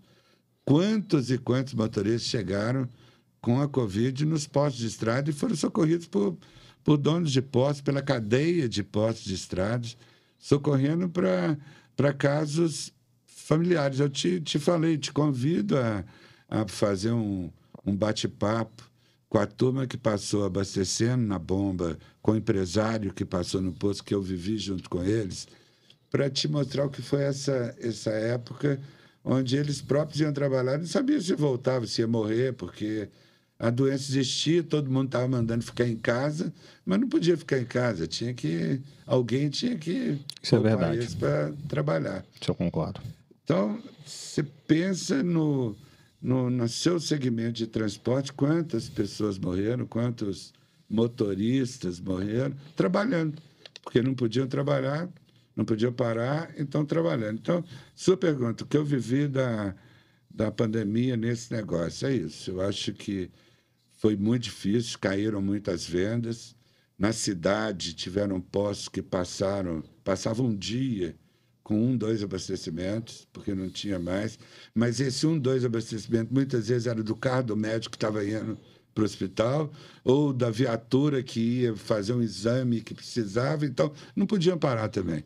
Então, nós vimos que essa parte da revenda de combustíveis, da distribuição, do downstream com a refinaria, foi uma parte heróica nessa montagem, nessa manutenção do país funcionando durante a pandemia. Não, e dá para imaginar, assim, eu vivi a pandemia, mas te digo para você, eu via, assim, a dificuldade geral, o risco que os próprios motoristas estavam participando naquela época. E encaixando esse gancho, assim, nós estamos falando de um momento triste, mas eu queria conversar com você e, assim, cada pergunta é mais preciosa para mim, então... Para mim está sendo um grande bate-papo de rever, de reanalisar pontos que até eu... Bem, eu vou conversar com você uma coisa que aconteceu e eu vou fazer uma métrica atual. Nós vivemos, na época do governo Temer, aquela grande manifestação dos caminhoneiros. Você acha que existe a possibilidade de acontecer aquilo de novo ou não? E por que aconteceu aquilo? Vamos rever. Essa grande manifestação dos motoristas de caminhões no governo Temer teve no Chile também, que inclusive depuseram um general, os motoristas depuseram. Mas vamos pensar no governo Temer, quando começou as manifestações de motoristas. Eu tinha dito para você da economia sobre rodas, da economia no Brasil que depende desse produto diesel. Então, o que foram essas grandes manifestações? Vou tirar todo o aspecto político, vou só analisar o técnico. Sim. A grande sentido deles foi exatamente porque entrou em vigor essa política que trazia para dentro do país as variações do preço internacional todo dia. Então, nós chegamos no início do governo, nós tínhamos, às vezes, 2 variações, 3 variações na semana. Então, a gente começava de um jeito, diminuía, aumentava, terminava de outro, onde o diesel variava para cima e para baixo enormemente, onde o motorista viu a escalada que estava tendo do produto diesel e aumentando por causa do mercado internacional. É certo, numa economia de mercado, é o que eu te disse, é certo. Se formos analisar apenas economicamente, apenas mercado e só capital, está certíssimo. Mas se a gente analisar um equilíbrio capital-trabalho, se a gente analisar um equilíbrio prático e acadêmico, nós temos que encontrar soluções para as duas, para a convivência harmônica. Então, nós passamos esse período Temer. Você viu que nós não tivemos em governo Dilma porque eu te disse, ou anterior de PT porque eu te disse. Não sou também petista, não sou bolsonarista. Nós passamos esse governo do PT até 2015 sem grandes problemas com isso. Se culpa muito que destruiu a Petrobras, não vou entrar nesse sentido, mas para o motorista, para o dono de posto, o produto continua estável, se tirando dinheiro da Petrobras, se fazendo, não vou entrar no detalhe, mas não teve porque dava uma previsibilidade para o consumidor do diesel. Então, você podia, na sua transportadora, falar o seguinte: eu vou contratar tantos fretes, eu vou fazer tantas coisas, eu vou transportar tanto, o meu insumo hoje custa tanto, eu vou variar aí com tanto, e você tinha sua planilha, como o dono de um autônomo podia falar o seguinte: eu vou contratar isso aqui por R$ 3.000 esse frete, eu vou gastar R$ 1.000 de combustível, eu vou levar R$ 2.000, que eu tiro 1.000 de manutenção, vou pôr 1.000 em casa. Muitas das vezes, nesse governo, quando se colocou a paridade internacional como o único fator para corrigir o produto no Brasil, muitas vezes esse ganho que ele calculou, que ele teria numa viagem ou empresa durante o mês, ele foi só no aumento do diesel. Podia até no mês seguinte ter abaixado, mas ele foi nesse mês de forma que ele não podia nem sobreviver o mês que vem. Então, essa variação internacional, ela tem um lado econômico completamente justificável. Nós podíamos fazer uma mesa aqui agora com 4 ou 5 economistas e falarmos com vocês um livro sobre a necessidade de manter a paridade internacional. Mas a assunção que a Petrobras está fazendo hoje, através do Jean Paul Prats, de fazer um equilíbrio, ele disse: eu não vou afastar do preço internacional. A Petrobras não vai. Mas a Petrobras vai estar de olho para que o efeito social que ela tem como uma dominante no mercado brasileiro, com o monopólio que ela tinha, continua com o oligopólio que ela tem, ele produz algum efeito para não ser tão drástico para essa economia de rodas que nós temos. E que o acionista da Petrobras continue tendo o lucro necessário para investir, para ter as ações dele lá. Essa é a polêmica que nós vivemos hoje. Mas não está sendo uma exclusividade desse novo governo, ou do Jean Paul Prats na Petrobras. Nós tivemos, durante o último governo Bolsonaro, também uma movimentação nesse caminho. O governo Bolsonaro ele trocou 5 ou 6 vezes o presidente da Petrobras, tentando que a Petrobras fizesse isso, ou não levasse para dentro do preço internacional uma economia sobre rodas do país. Só que mudou-se a bandeira, mas a situação é praticamente a mesma, só que agora a Petrobras assumiu essa postura. Ela não ficou de eu quero agradar todo mundo aqui. Ela falou o seguinte: nós vamos fazer isso e vamos procurar manter os investimentos, manter a economia, a credibilidade no país, de que eu não estou afastando da PPI, que eu não rasguei essa referência, que é o preço internacional de petróleo, mas eu vou achar mecanismos que eu consiga compensar por alguns períodos, para que eu não faça isso todo dia no soluço, para que eu possa fazer isso espaçadamente. Para quê? Para que o nosso amigo caminhoneiro ele possa ter uma previsibilidade de que aumentou ontem.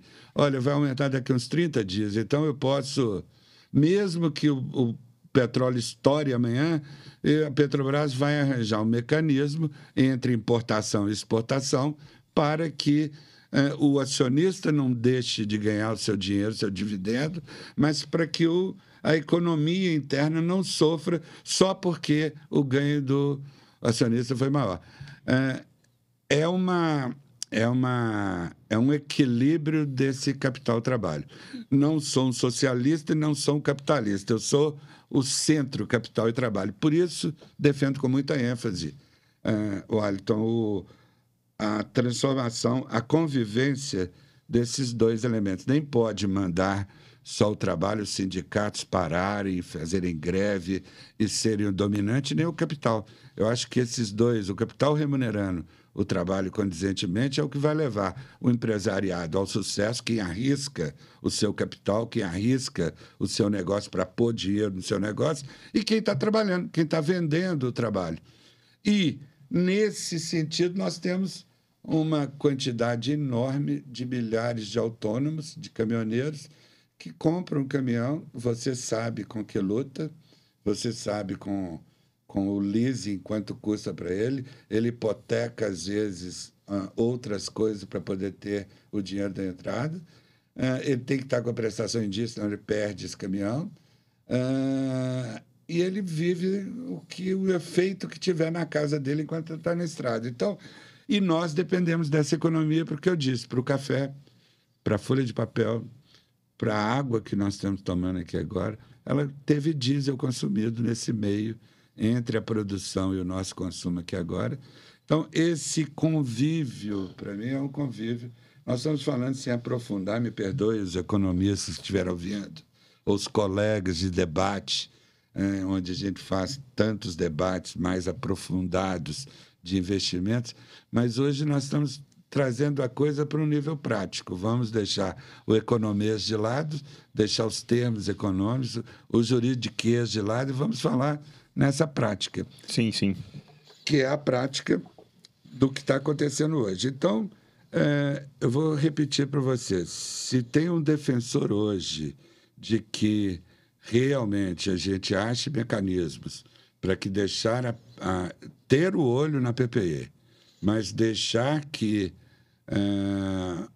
uma parte da economia usufrua de uma estabilidade, mesmo que a gente tenha que usar impostos ou royalties de petróleo que estão lá na Petrobras, que o governo detém, porque o governo é um grande acionista na Petrobras, ele ainda detém muito dos royalties, que ele possa usar isso para um equilíbrio, possa acertar com os acionistas da Petrobras, que continue os investimentos na Petrobras.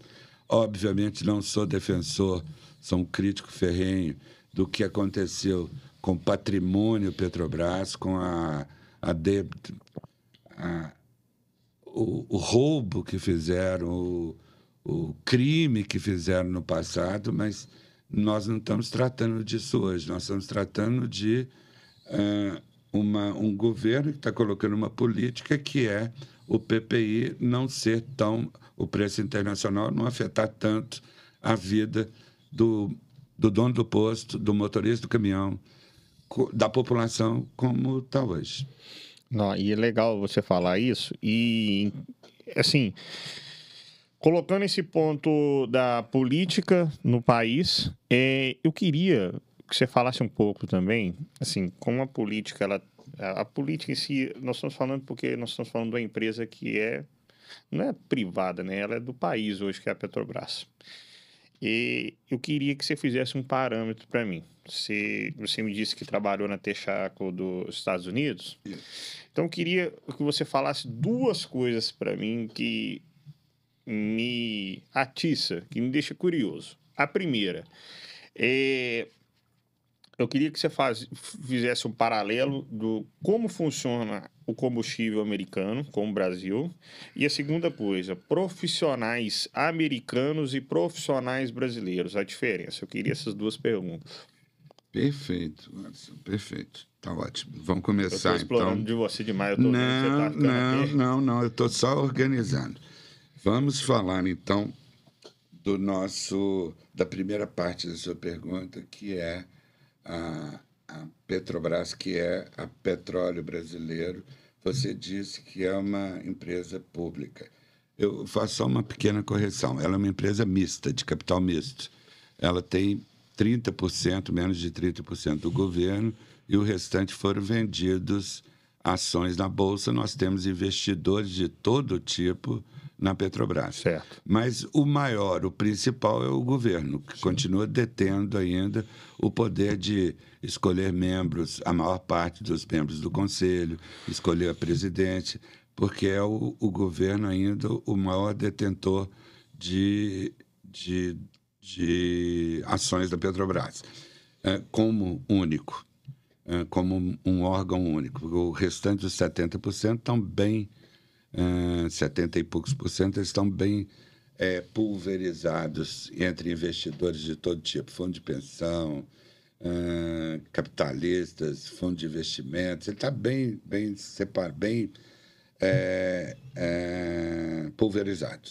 Então, essa empresa, que é a Petrobras, ela começou com o monopólio. Ela só cresceu porque ela tinha o monopólio do petróleo no país. Ela continua ainda tendo grande parte desse monopólio, porque nós começamos um processo de abertura com o governo Bolsonaro muito bom, pelo lado econômico, perfeito, onde começou a vender alguma parte das empresas menos produtivas e das empresas penduradas na Petrobras, que não tinha muito sentido em termos do negócio a fio dela. Por exemplo, nós temos empresa de fertilizantes, empresa de produtos químicos, de tinta, empresa de agricultura, tudo pendurado na Petrobras. Então, o governo Bolsonaro ele montou um programa que, olha, gente, primeiro,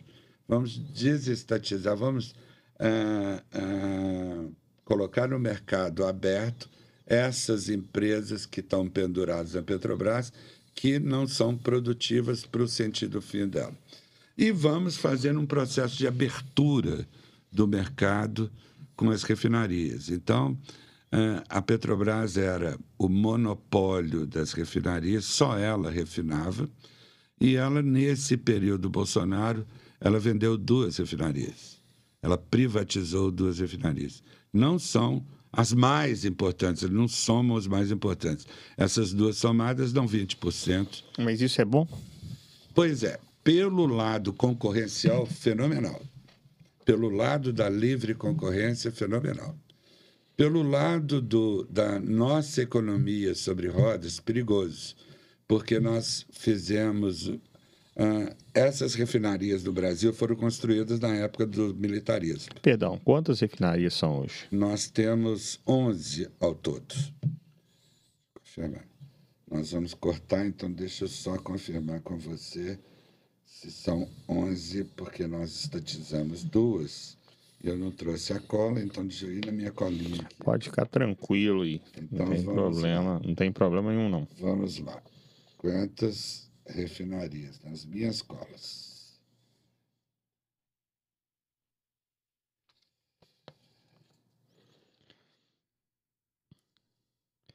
Não, e o mais interessante é a experiência que você tem na área ela é gigante, né? Eu tô, assim, enquanto você tá procurando aí, eu tô, assim, tô cheio de papéis aqui, muitas perguntas, e tá até acabando que tá introduzindo isso na minha vida. Então, assim, eu vou te agradecer de novo por esse momento. Eu vou agradecer o tempo inteiro. Para mim, que é uma alegria estar aqui com você. É uma experiência nova, é um papo novo. É um papo que fala do ser humano com o profissional. Então, é um papo que eu não tinha vivido essa experiência, não. Eu vivi muita experiência do profissional, da fala, da consulta do profissional, do empresário, do consultor e tal. Nós somos 17 ao todo refinaria, 13 17. Da Petrobras. E assim, você fazendo um paralelo, igual eu havia comentado com você, sobre... Assim, o mercado americano, como você trabalhou lá, você tem um know-how muito grande. Então, eu queria que você falasse assim, desse paralelo do mercado americano... O mercado americano passou, ele já vive há mais de 50 anos, uma etapa que o Brasil estava querendo começar a fazer agora, que é isso, vou vender a refinaria, vou fazer isso. O mercado americano não passou por essa estatização tão grande quanto passou o Brasil. Então, hoje, você vai no mercado americano, nós temos empresas, todas empresas de economia privada, explorando petróleo, explorando distribuição, explorando postos. Tem empresas, tem donos de postos. Então, uma economia no petróleo completamente aberta. E aí você fala o seguinte, poxa, então a turma da economia sobre rodas vive um problema. Não, porque eles não estão nesse limiar que está o Brasil. Que o Brasil está o seguinte, a Petrobras, ela detém as 13 refinarias e tem outras, 2 que foram privatizadas e 2 que não pertencem ao sistema Petrobras. Dessas 17, a Petrobras tem 13. Então, ela não tem concorrência, não tem investimentos, não foram construídos investimentos, e para o investimento de refinaria demora muito. Então, por onde começar a abertura desse mercado econômico brasileiro? Essa é a grande questão do convívio. Eu tenho uma capital pergunta. e trabalho. Me descreva melhor essa situação quando você fala assim, lá o mercado é livre. Então, vamos dar exemplo. Os Estados Unidos é muito grande, então você pega do lado de Nova York, você pega da ponta de São Francisco, vamos fazer uma extremidade. Então, nós vamos ter preços diferentes de petróleo, ou de combustível, vamos falar assim, de gasolina ou diesel. Como que é isso lá? A competição regula. O mercado regula. Nós falamos antes aqui de uma coisa que chama oferta e procura. No mercado, numa economia livre, totalmente livre, o mercado funciona. O mercado é lindo, ele é maravilhoso, ele regula o preço pela oferta e procura. Como a procura é muito grande nos Estados Unidos, a oferta é muito grande, cada hora chegam-se mais empresas. Nós temos petroleiras regionais e nós temos 2 das maiores, das 7 maiores do mundo, 3 estão lá. Então, nós temos o convívio dos gigantes e dos pequenos disputando o mercado, que é um mercado que vive de roda. Lá nos Estados Unidos, eu comparo muito com Brasília. As principais cidades.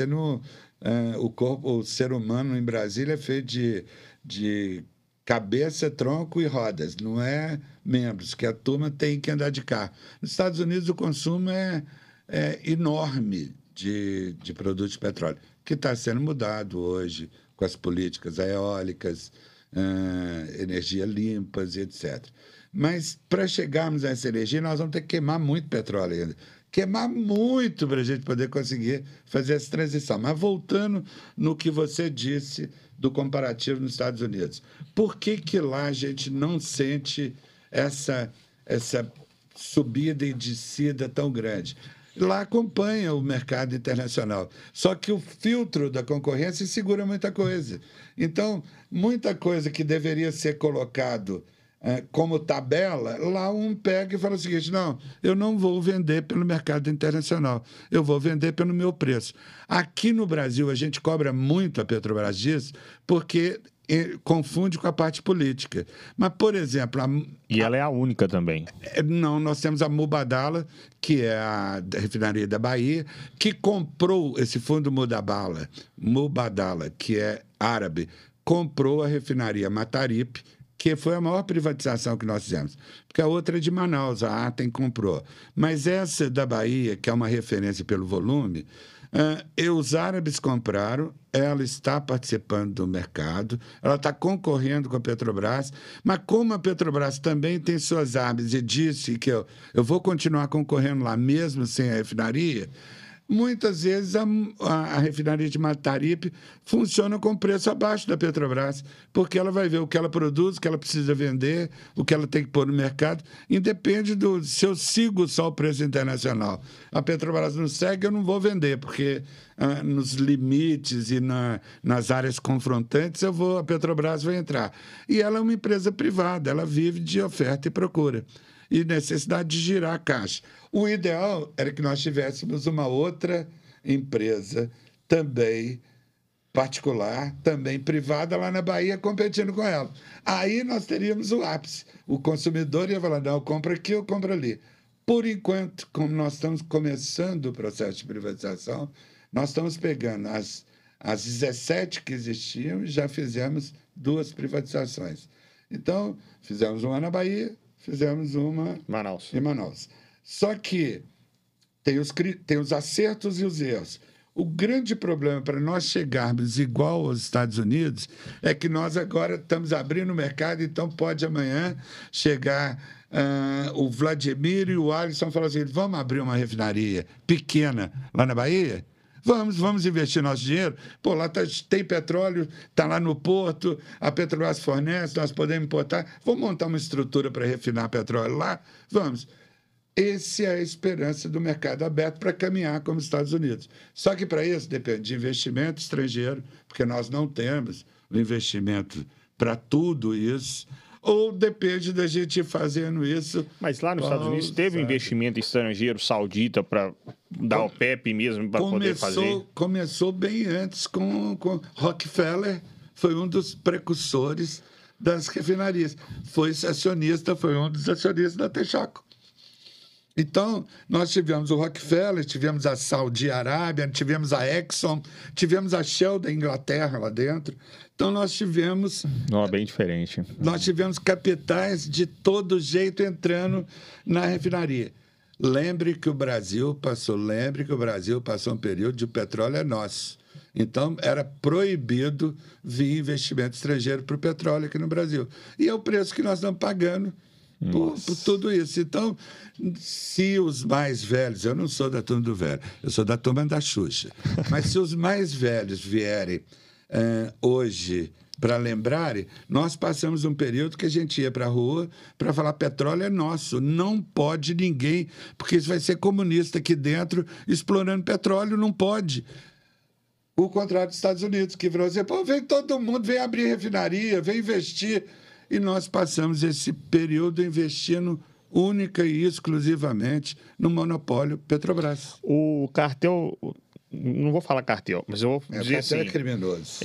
Eu vou falar... A organização da OPEP está para uma organização americana na questão de preço também, ou não? Não. É uma comparação que eu estou fazendo de delinear o mesmo preço que nós estamos falando. O americano sofre ao comprar o barril de petróleo como nós sofremos. Ele também compra da OPEP. Ele não é totalmente autossuficiente. Ele tem períodos do ano, como no inverno, onde ele depende, como parte da Europa, depende de estoques e de produtos de petróleo. Esse ano a Rússia falou o seguinte, eu não vou entregar petróleo para a Itália, para parte dos países que dependem de mim, para a Inglaterra. Voltamos à era do carvão. Eles começaram a queimar carvão no inverno para superar esse inverno com falta do petróleo russo. Lógico que isso é muito rápido, vão se recompondo estoques, vai diminuindo a procura, a necessidade, o inverno vai passando. Mas os Estados Unidos vivem como nós vivemos, compra produtos fora, mas ele tem uma série de empresas, não é a Petrobras sozinha comprando, ele tem produtores de petróleo também lá dentro, como a Exxon, como a Aram, a Saudi Aramco, que é uma da Arábia Saudita. Ela explora nos Estados Unidos refinarias, postos, e ela produz petróleo. Então, legal. Então, é a livre economia, que é o grande sonho do livre mercado no Brasil. Sou um capitalista nesse sentido de defender esse interesse. Mas nós temos que, para chegar aí, nós não podemos atropelar o trabalho. Ou a economia sobre rodas, a economia dos postos. Nós não podemos atropelar. Nós temos que achar uma transição que a gente chegue ao que acontece na Europa, chegue ao que acontece nos Estados Unidos, que você citou, mas sem o sofrimento de uma classe, de morrer parte da economia, etc. Depende de investimentos, de segurança jurídica. Mas o que se está propondo hoje, para a gente não analisar esse aspecto político todo, o que se está propondo é o seguinte, gente, nós não somos Estados Unidos ainda. Nós dependemos de uma parte do produto refinado que nós ainda não refinamos. Temos o produto bruto. Vamos fazer uma matemática que esse produto bruto me compense uma parte dos 20% que eu estou importando e vamos falar para a nossa economia que, olha, eu vou bancar, eu vou ganhar menos nesse sistema, mas eu não vou te expor, você motorista, você empresa, você posto de gasolina, a esse sobe e desce internacional que pode te matar uma hora. Sim, sim. Então, vamos conviver até que a gente consiga fazer uma transição para algum lugar. Aí vem as políticas de cada partidário, que eu não as conheço profundamente, mas como um homem de mercado, como um consultor de mercado, eu acho que a procura dessa transição era muito importante. Com certeza. E, assim, eu queria propor também, nessa mesma pegada, falasse um pouco também dessa questão do profissional americano e do profissional brasileiro. Como você trabalhou como executivo nos Estados Unidos, eu queria que você falasse isso. Eu falo resumindo para você. O executivo brasileiro, ele é um artista de circo. Uma pessoa que consegue conviver, como os executivos conviveram, com inflação acima de 100% e manter negócios nacionais e internacionais funcionando, esse é um artista. O americano nos ensina muito ao planejamento. A diferença do americano para a gente é que ele planeja tudo. Ele vai discutir aqui o que eu vou fazer hoje à tarde, ele quer sentar e esgotar o planejamento inteiro. Nós, executivo brasileiro, olhamos os principais pontos e vamos fazer. Vamos pôr a mão na massa. Eu vejo duas diferenças. O executivo brasileiro como altamente maleável e o executivo americano como... Ele necessita muito que a regra esteja feita, que o caminho esteja feito, e ele vai fazer melhor do que ninguém. Vai perder para o japonês de vez em quando, mas ele vai fazer aquilo planejadamente. Então, nós temos muito que aprender em planejamento com o americano e eles muito aprender com a gente nesse jogo de cintura de conviver, de acordar de manhã com uma inflação que vai terminar o dia com 1%, 2% de inflação, que vai mexer em todos os negócios 2%. Então, esses são os dois características que, na minha vivência, trabalhando lá e trabalhando aqui... Foram quantos anos nos Estados Unidos? Foram muito. Lá fora foram mais de 5, 6 anos só nos Estados Unidos. E aqui no Brasil, quase a vida. E trabalhei em outros países. Então, eu diria para você que o que eu aprendi foi que cada um tem uma grande contribuição na vida um do outro. Se a gente pudesse fundir o executivo americano com o executivo brasileiro, seriam maiores que os japoneses.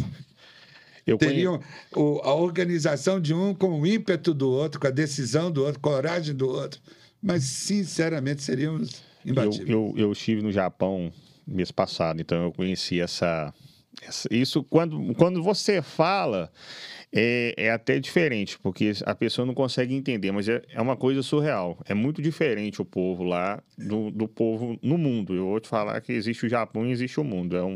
É uma diferença muito grande. E você falou tudo, tá? Isso aí eu concordo plenamente. É verdade. Nós estamos para um caminho de fechamento, mas eu queria fechar mais um. Eu queria te pedir uma coisa, que eu marquei um próximo compromisso agora às 2h, e eu não sabia, eu tinha reservado para a gente, e está tão bom, eu tinha reservado para a gente 1h e pouquinho. Nós podemos continuar depois, podemos fazer um novo. Vamos fazer o fechamento, então? Vamos. E aí, então, a gente Está tão bom que eu passaria a tarde aqui. Eu que não devia ter assumido outra coisa antes. Não, vamos fechar. Vamos fechar, então, aqui. Mas, para fechamento, eu só queria duas perguntas aqui. Uma pergunta que você fosse bem rápido comigo era sobre o motor elétrico. E depois a gente fecharia com a despedida mesmo. O que você acha desse dilema atual? Hoje nós temos uma transição aí para energia limpa, e um dos derivativos dessa energia é a eletricidade. Eu vejo a eletricidade como gerador em diversos locais completamente diferentes uma da outra. Nós geramos hoje a hidroelétrica ainda como muito forte, estamos indo para a geração independente de energia solar, estamos indo para uma energia eólica. Então, o poder de poluição ainda na geração de energia, ela está bem variável. Eu sou um defensor muito grande dessa transição que nós aqui no Brasil não precisamos de fazer a transição total para o motor elétrico. Nós temos aqui no Brasil um dos combustíveis menos poluentes e somos os maiores especialistas deles, que é o etanol. Então, nós temos no etanol a condição de participar dessa descarbonização do planeta, com a nossa parte, até que a gente vá para as energias realmente totalmente limpas, como a geração da eletricidade fotovoltaica, como a eólica, como a geração no oceano, das ondas. Então, nós temos condição de fazer, e o brasileiro, para isso, ele tem um ímpeto empreendedor muito forte, nós temos como fazer a transição sem precisar concentrar só na eletricidade. Eu acho que o etanol nosso é o grande gerador, não só de ajudar na despoluição, como ele dá emprego para muita gente. Ele é um produto que nós dominamos, ele ajuda na nossa economia agrária, muita coisa. Então, eu acho que um Japão pensar na eletricidade rapidamente, uma França, é quase a única coisa que eles têm, a única alternativa. E tem que ir para nuclear por causa de espaço. Então, a eletricidade ela tem que ser encarada de país para país, porque para mim é uma transição, mas ela não é o único, não é a única forma, mas ela tem que ser encarada como uma transição do petróleo, do hidrocarboneto, para uma energia completamente limpa, que o petróleo ainda vai ter que financiar muito essa transição. Mas eu acho que no Brasil nós não podemos abandonar o etanol como alternativa ao carro elétrico na transição. Não uma alternativa total, mas nessa transição, nesse momento, eu não posso fazer uma transmissão total de petróleo para hidroelétrica, para energia gerada só para hidrelétrica, porque a hidrelétrica é poluente, ela tem seus problemas de geração muito sérios. Então, eu colocaria o etanol, não sou um especialista nessa transição, o nosso amigo Castilha deve estar ouvindo daqui a pouco, mas ele pode falar muito com você dessa transição de eletricidade. Eu vou fechar agora, tá? Mas eu vou fechar com 4 palavras aqui e você me retruca elas, o que você pensa, tá? Isso aqui. Primeiro eu tenho que te agradecer, tá? Eu que agradeço a oportunidade. Foi muito legal. Para mim, Sou eu que agradeço. Sou eu que agradeço. Foi um momento, assim, para mim, muito diferenciado, tá? Podendo falar um papo de qualidade com uma pessoa da área e muito bom, tá? Vou começar a primeira palavra, família. Vida, sustentação, pilar, concreto, ficar de pé. Sucesso. Efêmero. Amor. Estarmos aqui agora. Porque eu amo um cara que me convidou, que fez o convite, que eu tô. O nosso movimento aqui hoje foi feito em cima de amor. E a última palavra, que é a principal, Vladimir Eustáquio. Um cara que já errou paca na vida, continua errando, mas um batalhador muito grande para aprender, para mudar. Eu faço uma coisa que eu aprendi na minha vida, que é o grande dilema da minha vida. Eu demito o meu ego todos os dias pela manhã. Esse é o Vladimir Eustáquio. Fechou com chave de ouro. Muito obrigado.